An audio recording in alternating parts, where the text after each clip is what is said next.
The Minnesota Vikings need to fix the offensive line, but is it really that simple? There are going to be some roadblocks to get this done, and we're going to talk about all of them, and we're going to talk about them in an in-depth level that's just not a yes or no answer. And that's why you come here. We talk about things on an in-depth level. Plus, we're going to have one of our many mock draft Mondays where we're going to go through all 7 rounds for the Minnesota Vikings and kind of talk our way through what each pick could and should look like. Welcome to the Real Forno Show. Ladies and gentlemen, welcome to the Real Forno Show, hosted by the one and only Tyler Forness. A to Z Sports sought him out to be their Minnesota Vikings reporter and NFL analyst. And he's a proud contributor over at SKOL North's Purple Daily. Tyler is also the captivating host of The Good, The Bad, and The Hungry on the Voices of Wrestling Podcast Network, and a founding member of Vikings First and SKOL. Welcome, ladies and gentlemen, to another episode of the Real Forno Show, sponsored by our friends at Underdog Fantasy. My name is Tyler Forness. With me, as always, in the top left corner, he is... Oh, Dave, I got the point wrong. I pointed to our friends at Underdog. You know what? It was bound to happen at some point. Dave, how are you? I'm doing good today. So we're going to talk about your favorite subject, and that's the big round bellies. I watched the most popular one among Minnesota Vikings fans over the weekend, and I'm going to tell you, I want the Vikings to have nothing to do with this guy unless they are willing to make a drastic shift in how they want to run the football. Really? Have you had a chance? Have you had a chance, Dave, to watch Tyler Booker? No, I have not. So He's one of the Alabama tough parts, kid, right? Yep. So I gave him a high second round grade, but the way I do my grades is I grade on an overall level. I don't grade on a micro level. So I'm not grading for the Minnesota Vikings. When I do my writing and I do my talking about prospects on here, I will tell you what I think about what that player should be or could be with the Vikings. So I try to keep those things separate because I think it's important to have a conversation about what the player is on a macro level before talking about them on a micro level. That's just my process. You know, not everybody will agree with it, but that's okay. That's the beauty of this is scouting is an art. It's not going to be the same person to person. It's not going to be the same team to team. And I'm going to get things right that you get wrong, and you're going to get things right that I get wrong. That's part of the joy of what this is. So when I watched Tyler Booker, I gave him a high second round grade. I wouldn't touch him for the Vikings until late day 2, early day 3, because the idea of Tyler Booker does not fit anything for what the Vikings need in an overall package. So I'll kind of break it down here. He's a great pass protector.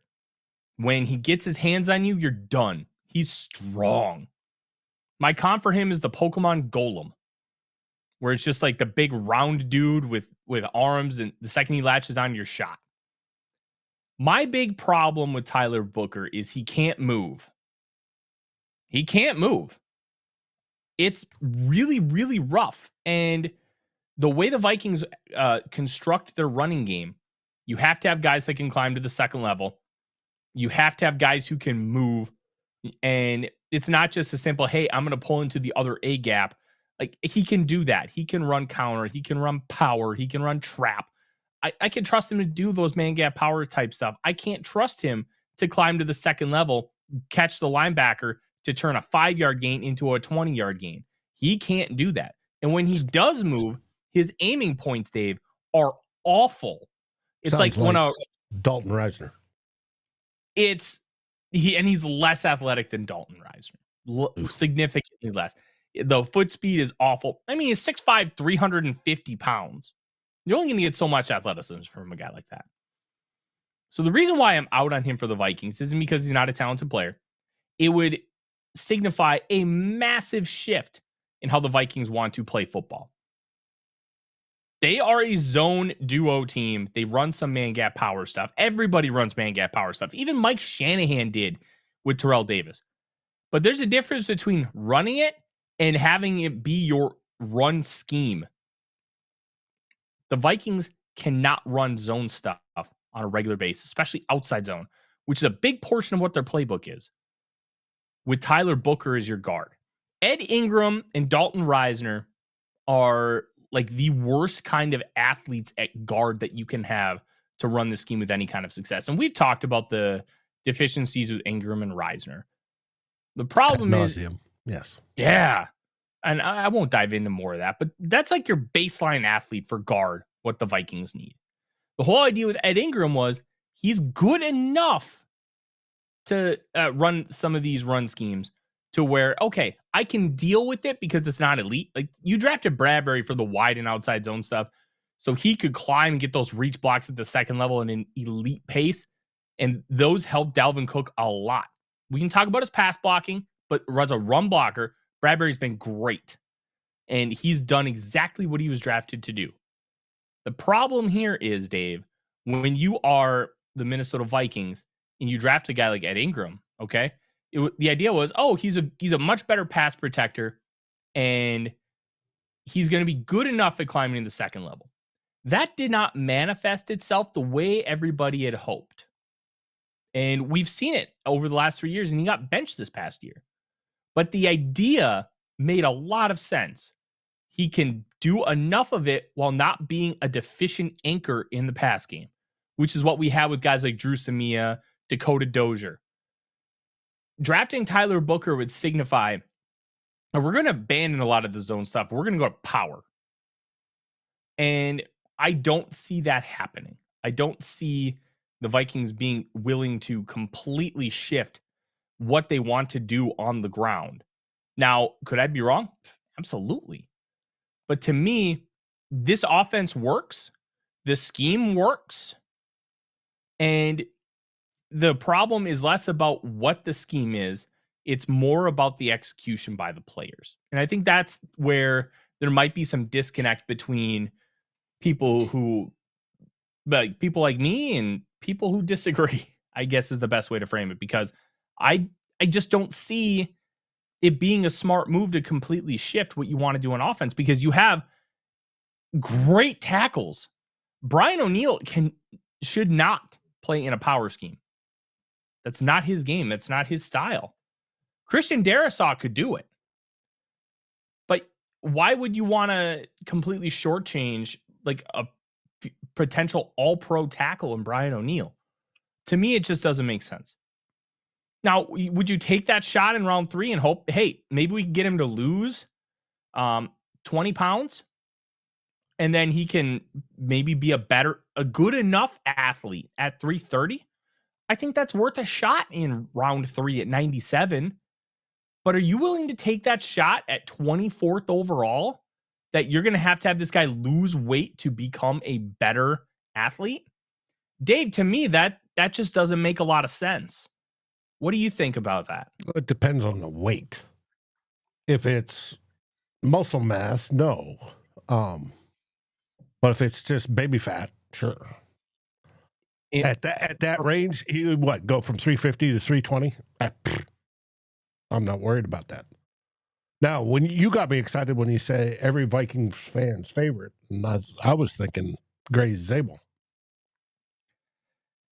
I haven't seen enough Gray Zabel love, but I'll also be honest, based on my viewings of him, I don't believe he's a first-round pick.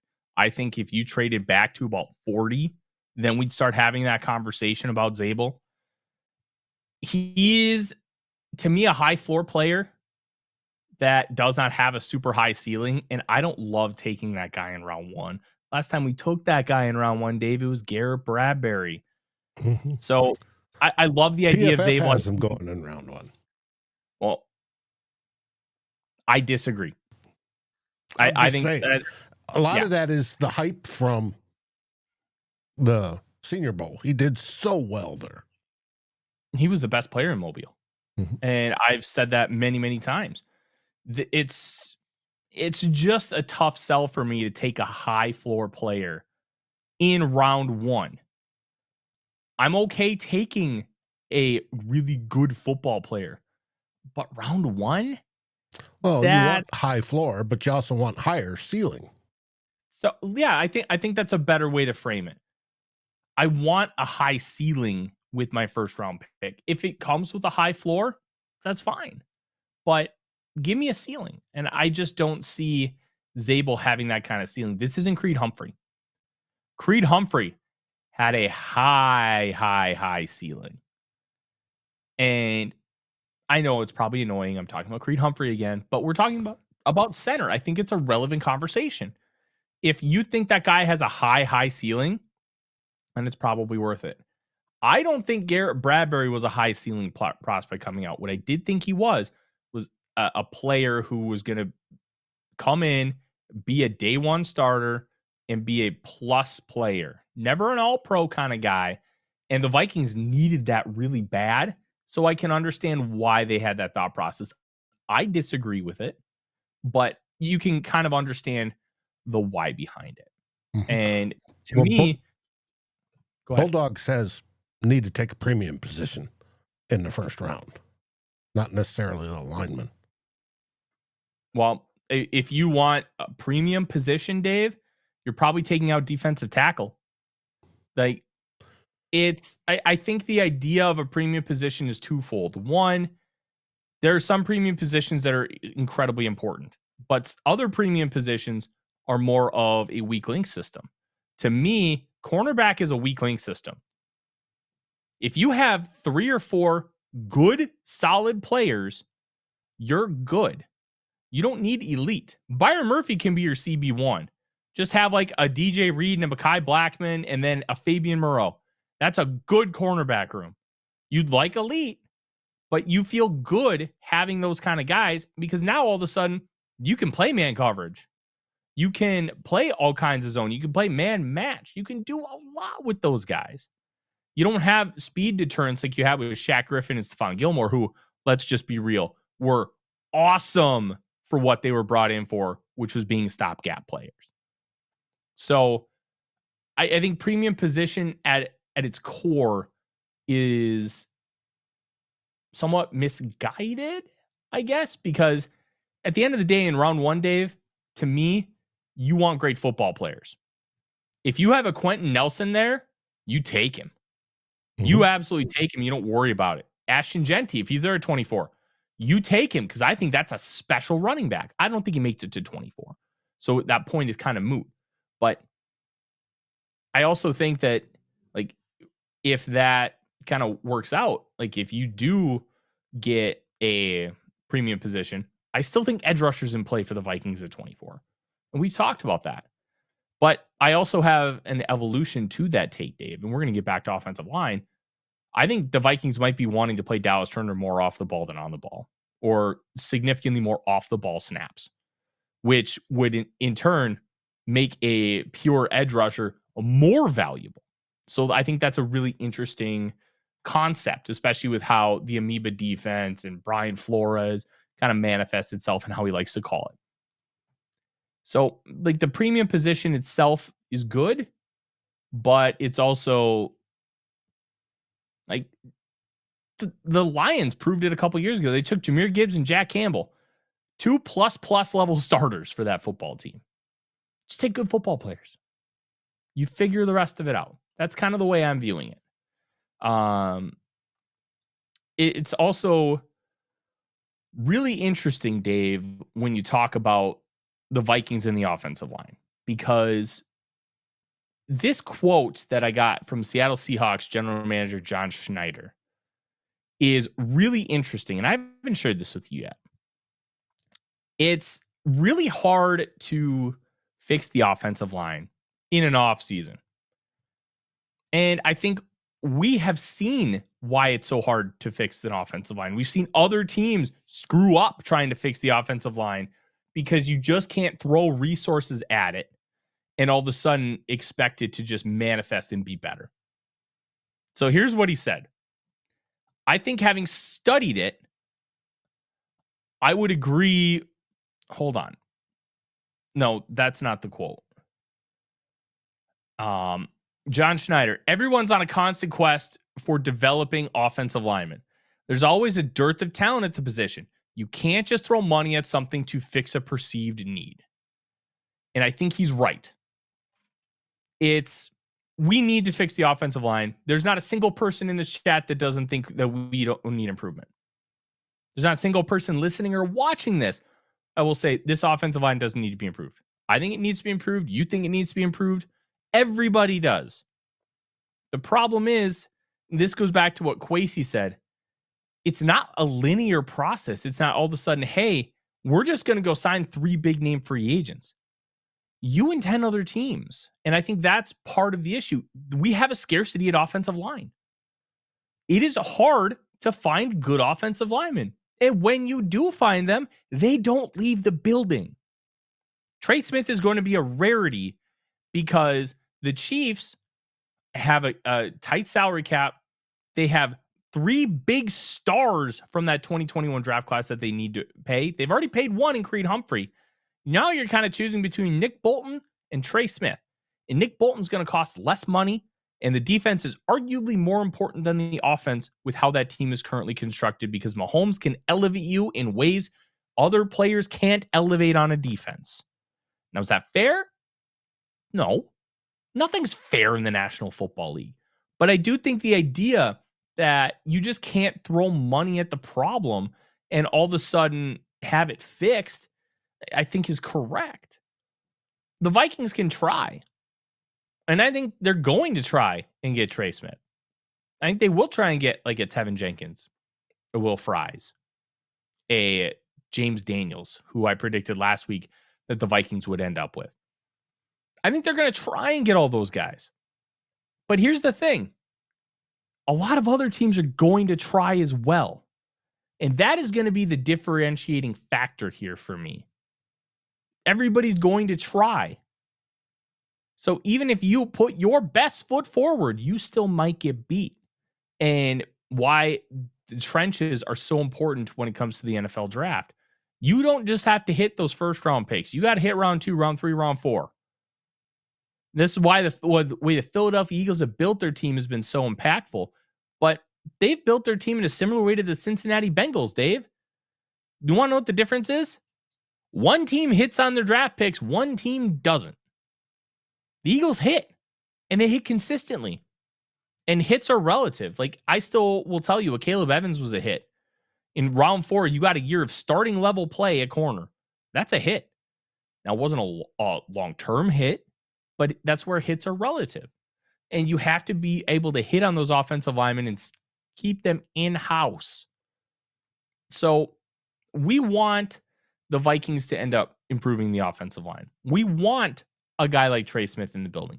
We want a guy like Will Fries in the building. But a lot of other teams are going to want it too. And that scarcity at the position is so worrisome to end up like they just may not get one. And if they don't get one, it's probably not going to be from a lack of effort. It's going to be because they got beat. It's a really tough scenario that the Vikings find themselves in. And they need to try and figure out ways to maneuver. Maybe they strike it big. Like Mekhi Blackmon, the Eagles identified, and they gave him like $5 to $7 million. And he played like a top 15 right guard. You have to be able to identify those players. Did I say it? What did I say? Blackmon. Oh, I did. Oopsies. Yes, I did mean Becton. Thank you, sir. But you have to be able to find those. And do the Vikings have the right offensive line coach? I know you aren't necessarily high on Chris Cooper. I have not had any issues, but we've seen the offensive line. They haven't taken humongous steps forward. We're Jeff Stoutland with the Eagles, which is why they're so different. He might go in the Hall of Fame as an offensive line coach. He's that good. Maybe that's hyperbolic, but incredible coach. Offensive line is hard to find.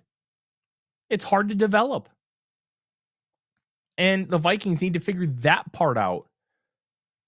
And hopefully they can score in free agency, but it's not as simple as just, oh, we need to go sign these 3 guys. 10 other teams are going to do that too. And that's where you run into problems. because all of a sudden maybe you're overpaying these guys way too much money. You have to be calculated when addressing the offensive line because you can get in some really bad contracts. It's a really tough spot, Dave. Like I don't think there's any ifs, ands, or buts about it with the Vikings. It sucks. This is a really bad spot because they're going to have to probably overpay somebody to get somebody in the building. And they have to figure that part out from a long-term basis. It's a really tough one.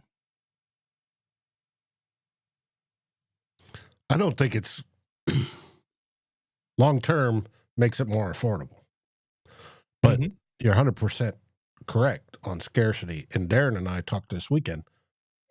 If you want to mirror what Philadelphia did and get a bunch of 6'6", 350-pound guys, that's even more scarce because that's unheard of to go that size with that sort of talent. It's unheard of. Now, I popped up and went and got TDN numbers, which is the DVOA numbers. Minnesota for the 2024 season finished 12th overall on offensive line ranking. At mid-season, right when Darrisaw went down, they were ranked 9th. So they dropped 4 spots after Darrisaw went down. And obviously Ingram went out. We got Reisner in there. However, they were 25th on their sack rate, which we all bitch and complain about. And how much of that is due to Sam Darnold, which is another part of the offensive line discussion too. Right. It's interesting to see that, and there was times when DVOA had our O-line as number 1 during a small section of the season and that first part of the season because they were playing outstanding. But it is what it is. Now, are they going to go with the draft? I hope so, because they need some people at least in the pipeline. It takes guys a while to learn to play at the NFL level. And you want to have some guys ready to do that. As far as free agents, I hope we get Fries. Now, we talk about Trey Smith, and that, Trey Smith would be nice, but I think he's going to cost $22 to $24 million. And I think you could probably get Fries and maybe Becton, for a little bit more, and you got 2 instead of 1 type of deal. But it's going to be interesting to see the way Kwesi and crew address it this free agency. I find it fascinating. And we do have a run game coordinator, by the way. I looked it up. It's our running back coach. Modkins, I believe. Curtis Modkins. So but that doesn't help with blocking. That's why I think a run game coordinator should be your offensive line coach and know the blocking scheme, backwards, forwards, upside down, and how to take advantage of it. I do think if the run game corner is the running backs coach, I understand that too. But I think how you may view that is going to be semantics, which is fine. I think my big thing with the offensive line is transitioning to JJ McCarthy, which is the likely scenario. The big thing with McCarthy versus Darnold is McCarthy is going to get the ball out quicker. And the Vikings were 2nd in the National Football League in ESPN's pass block win rate. How that is tracked is holding your blocks for 2.5 seconds or longer. So Darnold had, I believe, the 3rd highest time to throw per next gen stats. Time to throw is a complicated metric that you have to use a lot of context with. Some players will have a super low time to throw because they're throwing a lot of screens, they're throwing a lot of quick game, they're not holding the ball to throw 20-yard digs. Well, the Vikings run a lot of deeper concepts that take time to develop. And then Darnold creates time in the pocket to be able to throw down the field. So pressure numbers are different with a guy like Darnold than they would be in other places, which is why a complementary statistic like pass block win rate really does matter with a team like the Vikings and how they played in 2024. So I think the pass blocking issues are somewhat overblown for that reason. I don't think that they're gone. I don't think that it eliminates them. I do think that it's in a different light and context, considering how long Darnold held on to the football and how he liked to play. He liked to chase explosives. He wanted to hold on, maneuver in the pocket, and find the guy deep down the field. That takes time. A pressure allowed after 4 seconds is not the same a pressure allowed after 2, which is why you have stuff like pass block win rate to kind of help you fortify an opinion statistically on the offensive line. I think that they need help. I also think that a shift to McCarthy is going to do more than we want to give it credit for, because he likes to get the ball out of his hands quickly. And that shift is going to make an impact. And I do think if you get the ball out, let's say, goes from 3.08 seconds, like 2.7, that is a big, big difference. Big difference, Dave.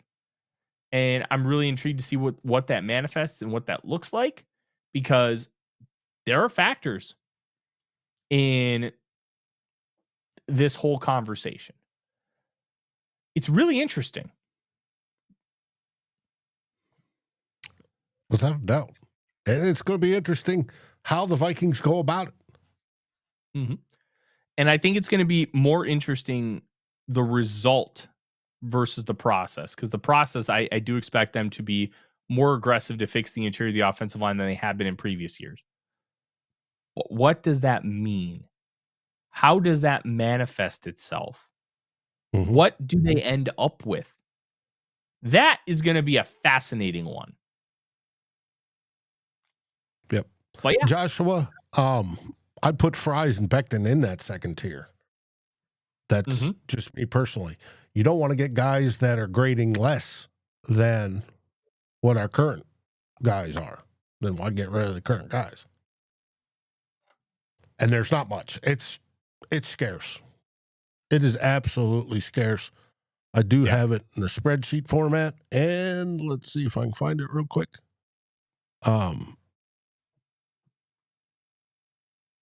Wrong sheet.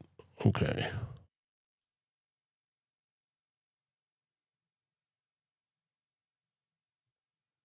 Here we go. You're only looking at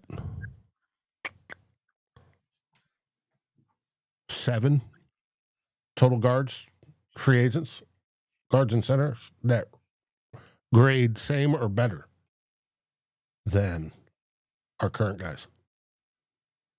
Yeah. That are free agents. That's it. 7. And how many teams are looking for them? At least half. And that's part of the problem. Is it's basic economics. Supply and demand. Low supply, high demand. Expensive. But only time will tell. I just thought it was worth mentioning that the NFL understands the scarcity at the position. And because of that scarcity, it could be really difficult for the Vikings to do what the fan base really wants. And that's kind of what I've talked about most of the offseason. I see them fixing one offensive line position and being good with the others. Like, I think they'll fix right guard. And maybe they'll bring in another Blake Brandel type for competition. But I don't think that there are the resources there like we would like to fix 2, let alone 3. It's tough at offensive line right now. It really is. And this offensive line class isn't exactly great either. So, and it's going to be, it can turn out to be, but it's going to take a while.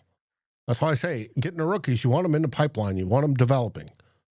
But it takes generally a rookie 3 years on the offensive line to make the transition. It is what it is. Yeah. All right. I think we have to do one thing before we move on, and we're going to do the mock draft here in a little bit, Dave. But we are going to talk about our friends at Underdog Fantasy. And if you played any lineups during the Super Bowl, man, were there some interesting ones. Saquon Barkley did not live up to expectations, but you know who did?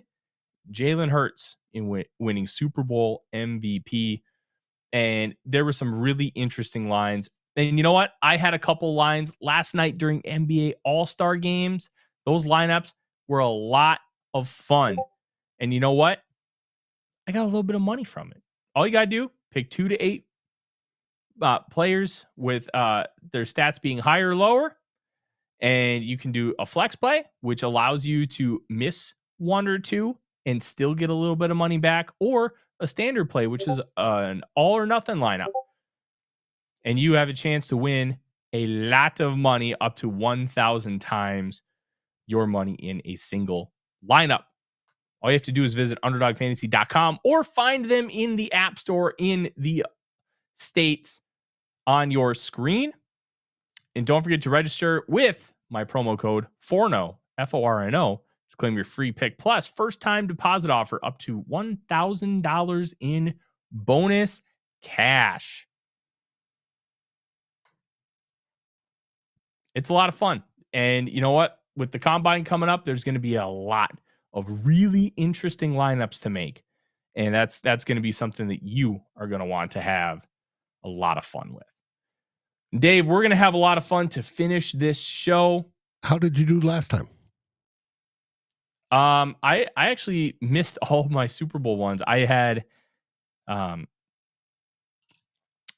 was tough. Mahomes and Devontae Smith. Smith hit, Mahomes hit, Barkley didn't. I had a 4-pick lineup with just touchdowns. Neither of my Chiefs picks scored, but that would have given me some real juice if either one of those had hit. So it's fun. It gives you a little extra juice in the game, and you can play a lineup for as little as $1. That's the great part. As little as $1. Now, before we go to drafting, I got a question. Okay. 3 players were due to void contracts void today. Yep. Stephon Gilmore, Sam Darnold, and Byron Murphy. As far as we've heard, they voided. I think we may not hear anything about that until tomorrow, because with the NFL transaction report, they don't have to list that they moved the void date. That's not something where they end up moving. They end up listing it. Somebody like Ben Gessling will report it if it happens, just like it was reported with the Aaron Jones void date. So the void date, all it does is by moving that date back, it allows you to push out the dead money. So that would matter with Byron Murphy Jr. It would not matter with Stephon Gilmore or Sam Darnold in that aspect, because those two only had 1 void year on their contracts, meaning that dead money would hit no matter what. So if they really wanted, they signed them to an extension, then they could bump it out. No, they couldn't, because they only had 1 void year and that money was already pushed out. So you can't push that dead money out more. Yeah, but you can make the new money and push it out. Sure. So you're covering your fungible funds. Well, what I'm saying is, if you were to sign Gilmore to a contract before the deadline versus after, it wouldn't impact it at all, because you'd still have to eat that dead cap. Yeah. That same number amount. Whereas Byron Murphy has 3 void years worth $1.8 million per year. So by moving his void date back and then signing him to an extension, you would still be able to push out $3.6 million into future years and only have 1.8 in dead cap on 2025. Yeah. Whereas with that's what I'm saying. Stephon Gilmore, he's got a dead cap of $2.33 million. Yep. And so if you signed him for vet minimum, it's going to be vet minimum plus $2.33 million. So that's roughly $4 million. And with Sam Darnold, it would be $5 million no matter what, which it's $5 million. It's not the end of the world, but yeah, we'll kind of see what happens with that. I still think the Vikings might put the franchise tag on Byron Murphy Jr. Like I just don't see them letting him walk. And the projected amount is $20.35 million. Plus the 4.2 for the void. Yeah. Well, no, it would just be 1.8. If they were to push his void date back, it'd be 5.4 if they don't. If they push his void date back. But if it's already voided. But the base salary is like 20.35 million, 20.53, something like that, which is $4 million less than the top of the cornerback market. So if you want to keep Murphy, that's an interesting option. Do they think he's worth that? Well, if they place the tag on him, they think he's worth it. I'm torn on if I think he's worth quite that much, maybe closer to like the 18 million range, but he was great last year. He was awesome. There's a reason why he was a starter in the Pro Bowl. Dave, I think it's time. Mock Draft Monday. Let's fire it up. Welcome to Vikings First and SKOL's Mock Draft Mondays.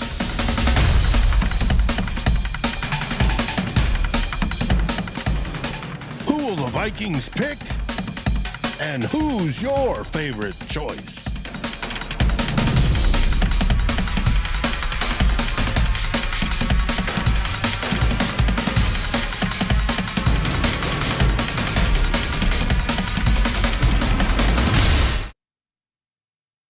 And here we are, and the screen isn't showing up. Yay. Hold on.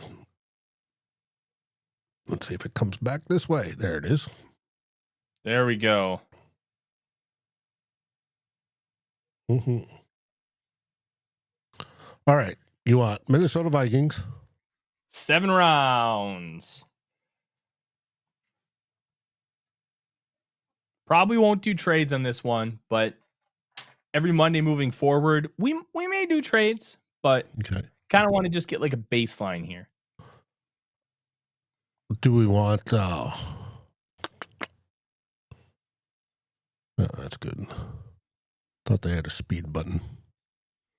I think the well, it's hard to see on your screen because here it is. I got it on turbo. Yeah, if it's on turbo, you're just fine. All right. Starting the draft. All right. Boom. Okay.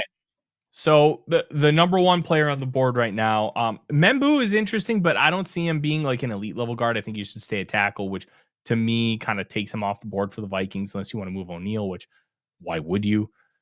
Kenneth Grant is going to be the obvious number one choice. 6'3", 339 pounds, and he's probably a 3 technique at the next level because of how well he's able to penetrate and explode. You can play him at nose tackle. And I think having him and Harrison Phillips next to each other would be a really fascinating one against the run. And I think Grant has pass rush upside, which is huge. And especially because he's 339 pounds. He has tested, Dave.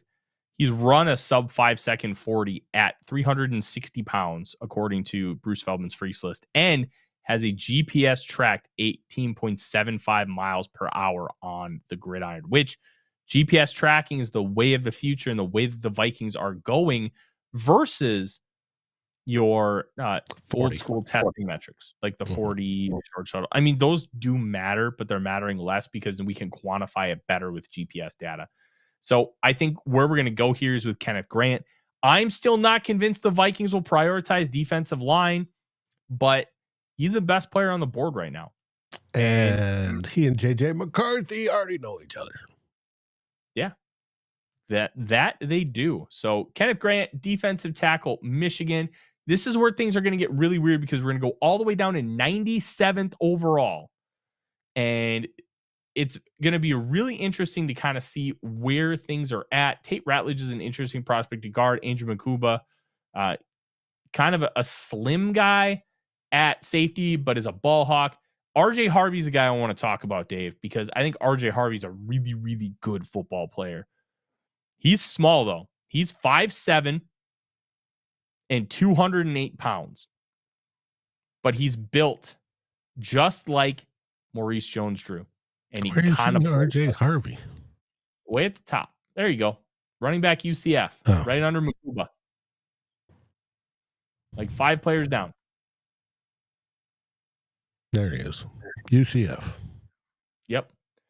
The Vikings need running back. And I would contend that the Vikings should probably take 2 running backs in this class. But that might be hard to do with 4 picks. Let's be real. The Vikings probably won't end up with 4 picks in this class. 5'9". He's like 5'7" and 6/8.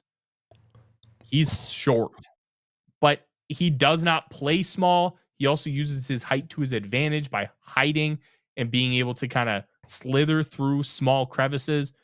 But he's also thick enough to where guys just bounce off of him and he can run through arm tackles and he can handle himself in a really positive way. He's slightly older. I think he's about to turn 23 years old, but it's round 3. Who cares? So I really like him. I would take RJ Harvey right here.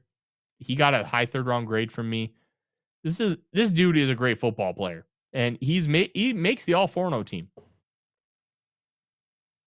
I can just see him swallowed up by defensive linemen, but that's me. He like the Maurice Jones-Drew comp gives me hope. He's not like a Darren Sproles where he's a gadgety guy. Now he's a real running back. He's a bruiser. He can handle himself. All right. If you say so.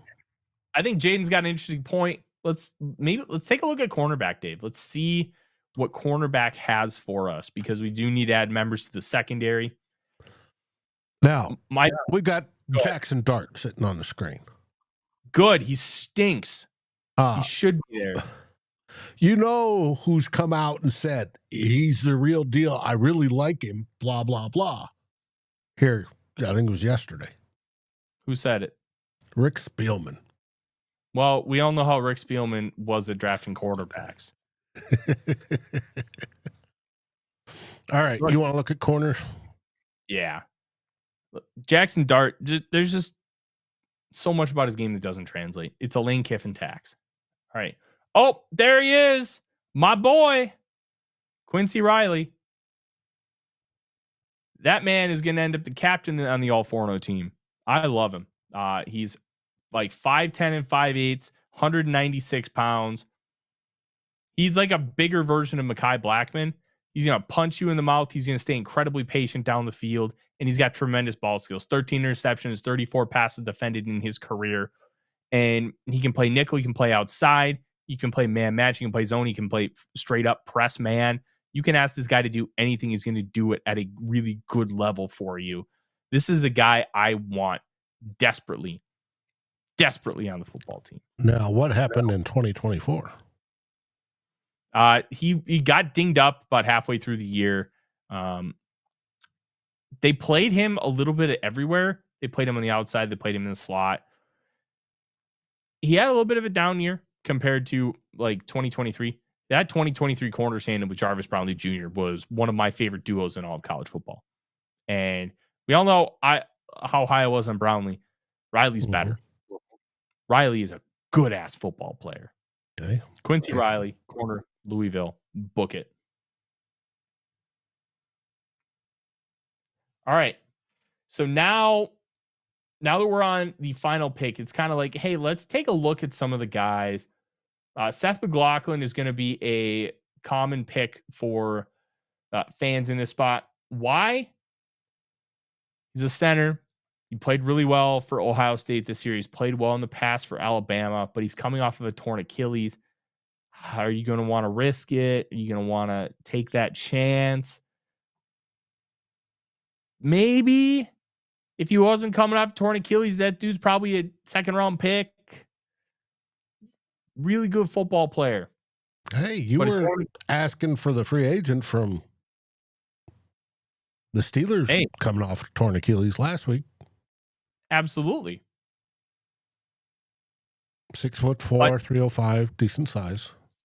I think we can argue that even if I like James Daniels a lot, that taking him on with a torn Achilles is a bad bet, which is why I'm kind of making the adverse argument. I would take the chance on Daniels because I've seen Daniels at the NFL level and what he can do. I'm a little less certain about a college guy. But I think the argument about torn Achilles works for both because it is a tough one. It's a tough sell.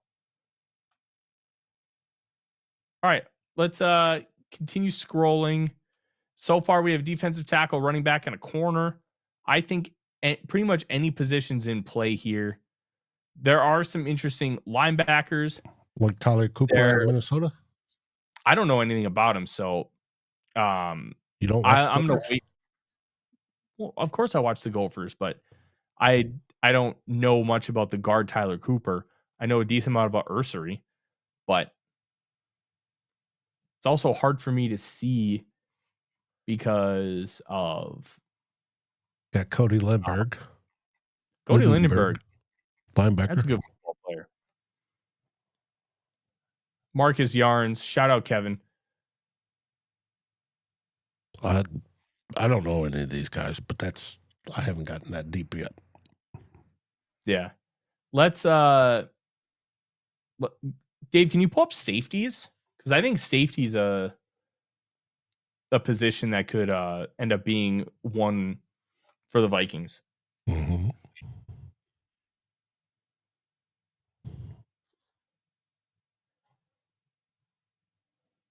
Okay, where's my filter?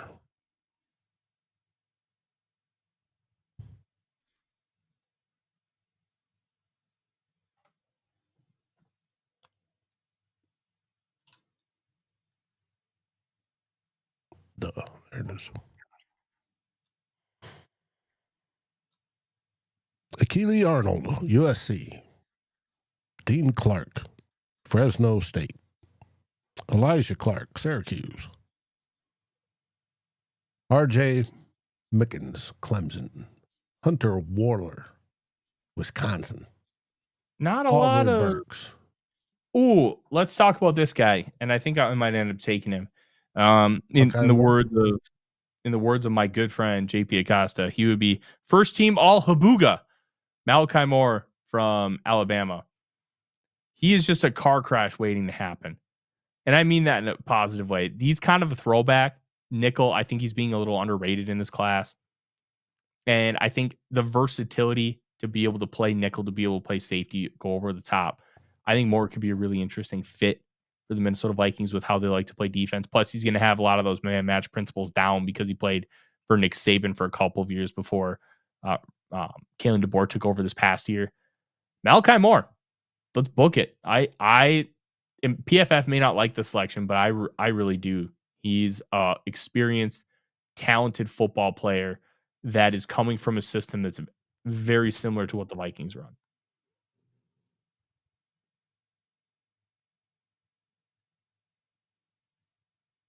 Okay, PFF, grade our draft. And it's sitting there frozen. There we go. Probably not a super high grade. A. All right. B plus. B and F.